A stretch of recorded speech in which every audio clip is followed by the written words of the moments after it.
Example C, solve. So for this one, we're going to write it as a single logarithm. For me to write it as a single logarithm, I need to have the logs on the same side of the equal sign and any number without a log on the other. So I need to move this log part right here to the left side.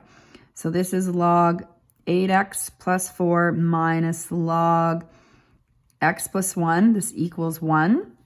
And now with the subtraction, I'm going to write this as division. And this equals 1. And now I'm ready to put it in exponential form. Remember, when you don't see a base number, it's a common log, so the base is 10. So this is 10 to the exponent 1 is equal to 8x plus 4 over x plus 1. Multiply both sides by the denominator, or you can think about it also as cross multiplying. Regardless, your next step is going to look like this. 10 times x plus 1 is equal to 8x plus 4. Let's multiply that 10 through. We don't have a quadratic, we have a linear equation to solve for, so we're just going to have one variable, isolate x. And you're going to get x is equal to -3.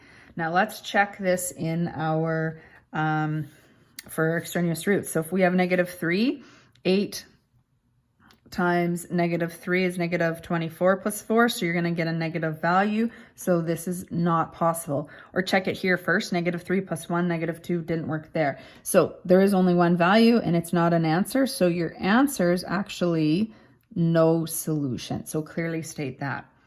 Now, I just want to quickly point out that we cannot assume that if it's of -x value, that automatically you're going to have it as an extraneous root, even though that has happened here and in the above question. So I'm just going to sort of put a little side note here. If I had an argument, for example, of like log 4 minus x, so if my argument was that, and let's say I had x equals -3 as a solution, 4 minus -3 is still a positive number. So it is possible to have negative solutions as long as you don't have a negative argument. So I thought, oops, that's not, you couldn't quite see that. I just thought that was worth mentioning on a question like that so that there's not an assumption based on a negative answer is always being rejected.